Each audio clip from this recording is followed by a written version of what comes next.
When I left Indonesia for my student exchange scholarship program in Boston University, people kept telling me the same thing: prepare for culture shock, prepare for the cold. And I believed them. So I prepared tons of jackets. I watched tons of YouTube videos about America. I even made a huge long list of things I want to do just to fit in with the locals. I did it all. Until I realized that the hardest part of leaving your country isn't landing somewhere new. It is not about facing the harsh weather or fitting in with the people, but it's knowing that one day you must return. Because when you hold a scholarship from your country, the journey is never just yours. Every step you take, every class you attend, you know you owe something back to the country. And to be honest, that was something I am afraid of. Hello, ladies and gentlemen, respectable judge. My name is Yehezkiel. And yes, I was afraid of going back home. Don't get me wrong, I don't hate Indonesia, but the problem I had was the overwhelming expectations I have upon myself. Expectations to succeed, to make the most of my scholarship, to return home as someone who suddenly had everything figured out.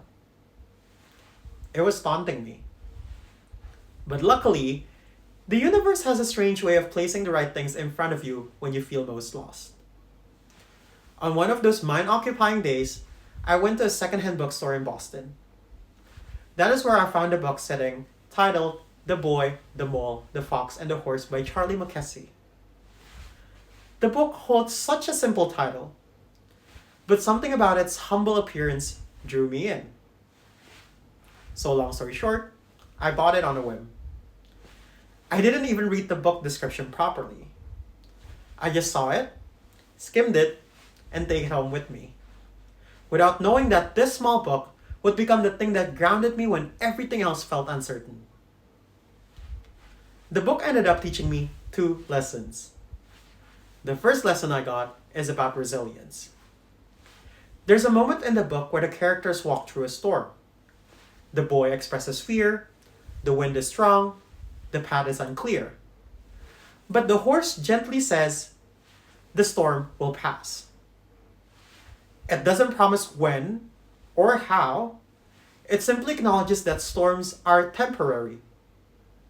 This particular scene carried me through many nights in Boston, when I felt the pressure of returning home building up like a cloud inside my chest. I was so afraid of stepping back into the unknown. My career, my responsibilities, I was so afraid that it might not be the way I visualized them to be. What if I wasn't ready? I kept imagining the worst case scenarios. But the storm chapter helped me understand that uncertainty is part of life's landscape. Fear does not mean you're going the wrong way. Sometimes fear simply means you're growing beyond your previous boundaries, and that's okay. And like every storm, this too shall pass. Not because everything becomes easy, but because you become stronger. And so this lesson has been another reminder to keep my head up, believe in myself, and trust that development often feels uncomfortable before it feels meaningful.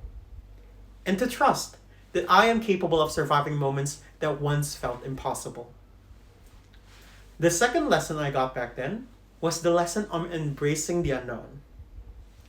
Throughout the book, the characters wander through an open landscape without directions, without a guide, and without a clear destination. Yet they move forward anyway. This is the biggest parallel to my life. The truth is, when I go back to Indonesia, I will still be walking through a landscape with no map. I won't magically know my path, nor I will suddenly have perfect clarity.